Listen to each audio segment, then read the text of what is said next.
Welcome back, everybody. Another Friday, another deep dive into Meska's blog. You know it. And this week we've actually got two posts from Eric to dig into. Oh, yeah, two for the price of one. Haha, exactly. Well, not really. Okay, fair enough. But I mean, they were published so close together, it just makes sense to look at them together, right? Yeah, you're right. Just a couple days apart. And they actually both deal with, well, kind of the same underlying question. How do honesty and, well, its opposite, really shape how we live and relate to each other? Exactly. It's like two sides of the same coin, Yeah. And the first post, Ehrlichkeit die Eigenschaft, die ich am meisten schätze. Which translates to honesty, the quality I value most, if anyone's curious. Yeah, thanks for that. That one dropped on October 3rd. Right. And then, boom, on October 6th, he hits us with Unehrlichkeit als Alarmsignal. Warum ich Authentizität schätze. Which is dishonesty as an alarm signal, Ah. why I value authenticity for our English speakers. You got it. So in that first post, Meska's making it crystal clear. Honesty is like the most important thing to him.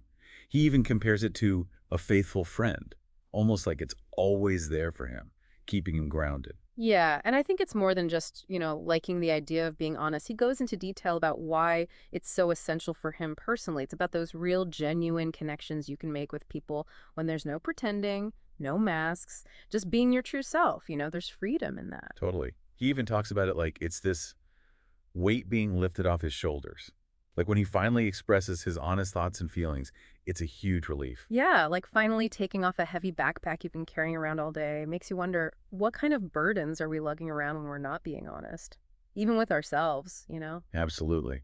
And that brings us to the connection he makes between honesty and dealing with depression.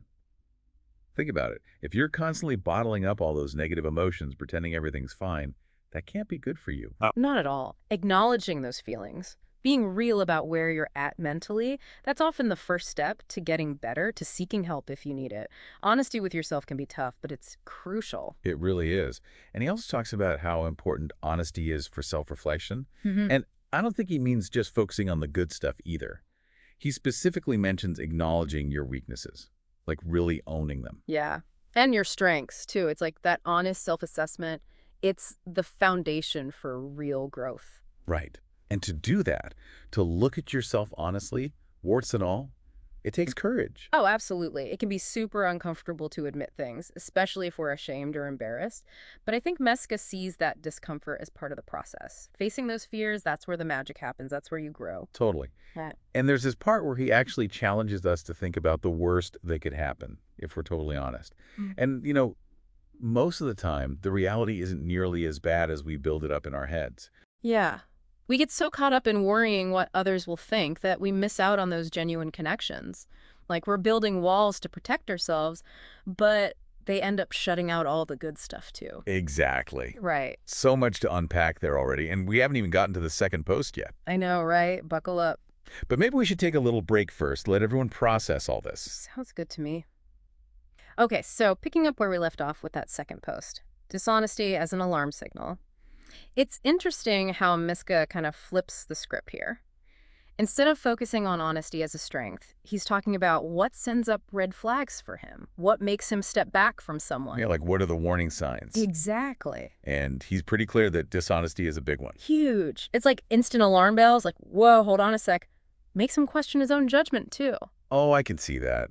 Like, if I didn't see this coming, what else am I missing? Right. That sense of betrayal, it can really shake your trust. And then comes the frustration, the doubt. It just makes sense why he'd want to distance himself from those kinds of relationships. Totally. But then, and this is what I love about Meska, he turns that lens inward. Mm-hmm. He starts reflecting on his own behavior. Oh, yeah. That's so important. He's like, okay, have I been dishonest at times? That takes guts to really examine your own actions like that. Right. It's like he's holding himself accountable to his own values. Am I walking the walk, not just talking the talk? Powerful stuff. It's a good reminder for all of us. Authenticity isn't just something you achieve. It's a constant process of checking in with yourself. Totally agree. You're going to mess up sometimes, we all do. Yeah. But it's about recognizing those slip-ups, learning from them. Exactly. Recommitting to that path of being true to yourself. It's a journey. So we've got these two contrasting ideas, right? Honesty is this foundation for genuine connection, growth. And dishonesty as a major warning sign, something's off. Exactly. Yeah. And in the second post, Meska takes it a step further. He talks about how dishonesty can actually spiral. Oh yeah, that slippery slope. One little lie can turn into this whole web of deceit. It's like a trap, you know? And it can cause so much damage, not just to the person being lied to, but to the liar themselves. Totally. You get caught in your own lies. It's hard to break free. It's a heavy burden to carry. And then he brings up this interesting connection between dishonesty and ignorance. Yeah, it's like sometimes people just refuse to learn to understand even basic things. They'd rather cling to their own version of reality, even if it's built on, well, falsehoods. It can be frustrating for sure, especially for someone like Meska who's clearly passionate about knowledge, truth. But, and here's the thing, he recognizes that he can't change everyone. That's a tough lesson to learn, I think. We can't control other people's choices. Right, and trying to force it usually backfires anyway, so what do you do? How do you deal with those situations? Yeah, how do you stay true to your own values without getting sucked into that negativity? Well, Meska talks about patience, meeting people where they're at, you know, without judgment, but also being ready to challenge those views when the opportunity arises. It's a balancing act. It really is. Makes me think about those difficult conversations. How do we create space for honest dialogue, even when we disagree? That's the key, isn't it? Open communication, respect.